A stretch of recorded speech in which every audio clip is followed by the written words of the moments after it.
What's up, it's Cinema Shogun here, and I want to briefly talk about something that I have noticed over the past few years, and then we're going to dive right into this story from East Palestine, Ohio. But anyways, I have noticed that it seems like people these days have an easier time sympathizing with animals as opposed to actual human beings. Like, for example, as you can see, I'm a big horror movie fan. I can watch 10, 12, 15 people get killed in a horror movie, and it doesn't really affect me. But when the killer goes after the pet, like when the killer goes after the dog or the cat, it's like more triggering for me than when people are getting killed. You know, when you look at the news and you see all of these stories about people getting killed every day, it all kinds of runs in together. But then you see the story about the person who tortured the pet kitten, or the person who killed this puppy. And it's like you get more outraged by that than you do when actual people are getting killed and hurt. And listen, I'm not trying to make this a holier than thou moment, because I myself am guilty of this as well. And I'm wondering what happened to all of us to make us reach this point. Mind you, not everyone's this way. And I'm not necessarily saying that I value animals' lives more than human lives. I'm just saying, why the reaction? And when I think about it, I think, well, maybe because no matter who you are, we've all had negative situations or negative run-ins with other human beings. We've all experienced trauma in various forms that has been delivered by another human being. Now, some of us have been traumatized by animals, maybe some of you have some horror stories about animals. I understand that, but one thing that all humans have in common is that we have all had negative experiences with other human beings and traumatic experiences with other human beings. And the majority of us don't necessarily have traumatic or negative experiences with animals. Therefore, I think maybe sometimes it's easier for us to sympathize with animals. And I think it has to do with human nature. Maybe not so much back in the day, but nowadays, when you're constantly fed news and information, it kind of shows you the true nature of humans. There are so many wicked, evil people out there, but you don't really view animals as wicked or evil. Even predators, like sharks and alligators, I don't necessarily view them as evil. Yeah, they may kill some people, but it's different than when a human does it. Also, I wonder how much of it is because we are so desensitized. I don't think a day goes by that I don't see someone lose their life on social media. You can't dodge it, especially when you cover the news. You cover true crime, and you cover topics like I cover. Your internet feed is just filled with negative stuff every day. Oh, here's a video of this guy getting shot. Here's a video of this happening. Here's a video of this. And it becomes overwhelming, yet you don't see as much of that with animals. So I wonder if we've been kind of desensitized to the death of human beings, and we haven't necessarily been desensitized to the death of animals yet, simply because it's more acceptable in our society to share a video of a human being killed as opposed to an animal being killed. I feel like a lot of it has to do with the value of human life.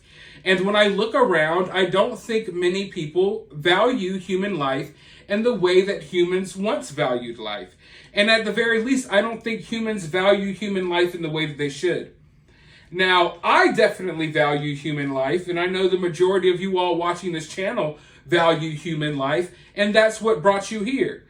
But I think this is an interesting discussion to have. Now, what does this have to do with East Palestine, Ohio? Well, you see, the East Palestine, Ohio situation has been a complete horror story for months now. And it seems like the story is going away. The news coverage is going away, but these people are still suffering.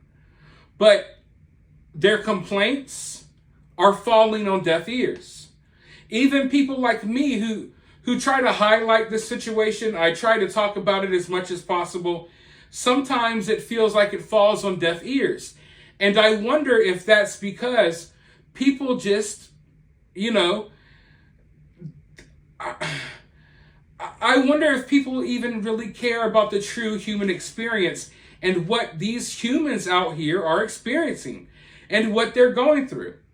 And I wonder if they would care more if they heard more about not just how the people have been affected, but how the animals have been affected. And that's what I want to talk about here today. Because many residents of East Palestine, Ohio have come forward, and a lot of them are getting sick, but it's not just them. Their pets are getting sick, their livestock, their animals are dying, and they're coming up with mysterious illnesses. And I think that this is something that needs to be addressed. Sure, if some people don't want to care about the humans of East Palestine, maybe they'll care about the horses, the dogs, the cats, the sheep. Who knows? But let's go ahead and dive into this article. East Palestine residents say train derailment made their pets sick. Some East Palestine residents say their pets fell ill after the derailment. In the wake of the East Palestine, Ohio train derailment, some residents who live near the wreck site say their animals became ill, and in at least one case, they died. Linda Murphy was at work when she learned officials were planning to conduct a burn-off of the chemicals on board a Norfolk Southern train that derailed 3 days earlier. One of her two horses, Burke, and at times stubborn 17-year-old Haflinger Belgian Cross, refused to leave. But the situation was urgent, Murphy said. So when the cloud of smoke carrying chemicals swelled over East Palestine, Murphy and her 11-year-old Tennessee walking horse, Apache, left town and Burke stayed behind. When they returned, Apache appeared to be in great health. Burke, however, was uncharacteristically lethargic. He did not seem himself, Murphy said. I didn't see any physical symptoms, but he just did not seem like his normal self at all. Soon after their return, Apache grew ill.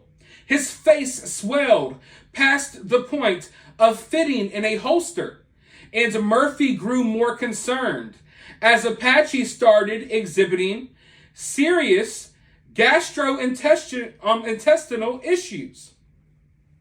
I went out to the stall in the morning, and he was covered in diarrhea from rolling in the stall, Murphy said. He had dried sweat on his neck and chest, and he could not and would not move. The veterinarian said Apache's symptoms were environmental, Murphy said. On Tuesday, Apache was grazing in his pasture alongside once again friendly and acquisitive Burke. For now, things seem to have been turned back to normal, including for Murphy's cats and dogs, who also fell ill during the crash. Murphy isn't the only one who noticed a change in her animal's health and behavior. After the chemical release that followed the February 3rd train derailment, resident Chase Kinder said 7 of his sheep died.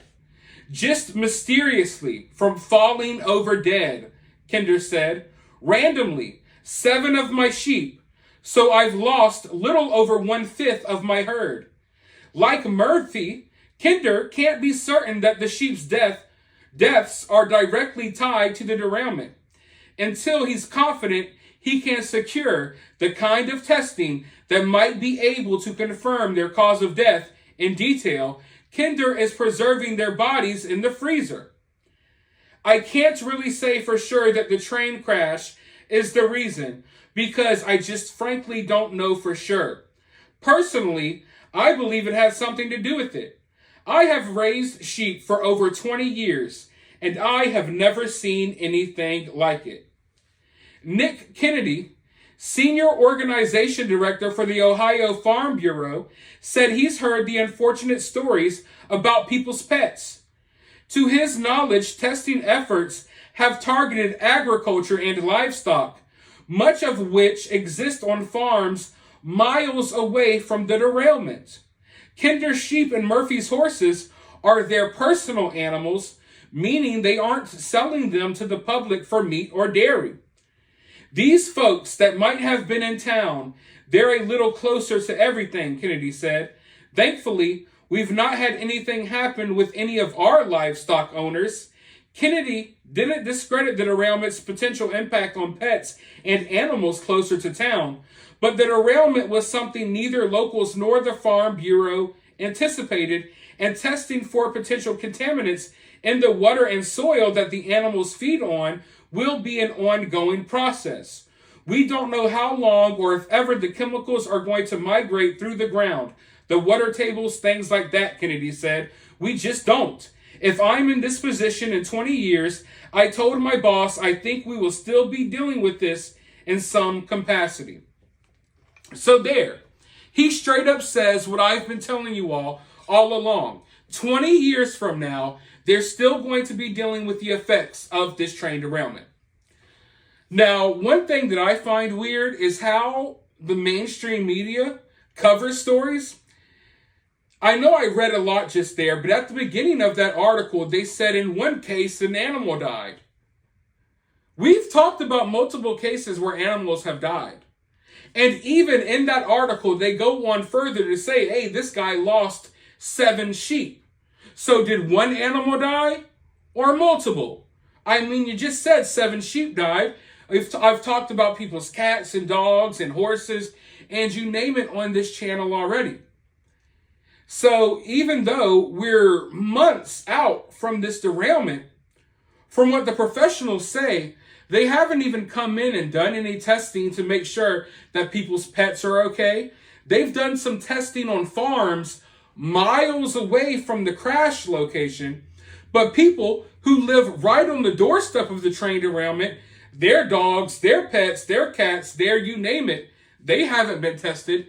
Nothing's being done to ensure that their animals are okay.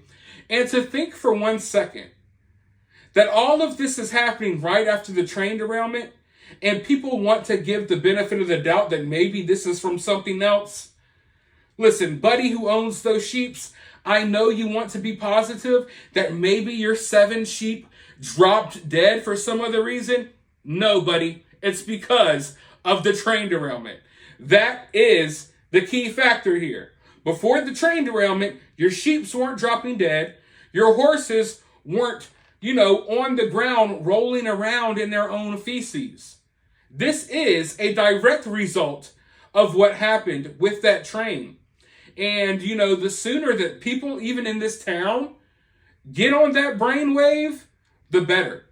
Because what's sad is some of the people, even in East Palestine, some of them are drinking the Kool-Aid. Some of them are believing what is being told to them, even though, it's been proven time and time again that they're being lied to. Other people in East Palestine know damn good and well they're being lied to, which is why they keep having meetings. When they can, they pop up on the news and different things like that. So I think the people of this town, they need to all get on the same page. They need to realize what happened to them. There's no other crazy explanations to come up with. No, the train derailment led to the deaths of your pets. They're the reason your pets are getting sick. They're the reason you're getting sick. All of y'all need to come in on the same page on this for something to be done. But for right now, let me know what your thoughts are about this down in the comments below. While you're down there, hit that thumbs up, hit that subscribe, ring that notification bell, and I'll talk to you all in the next video.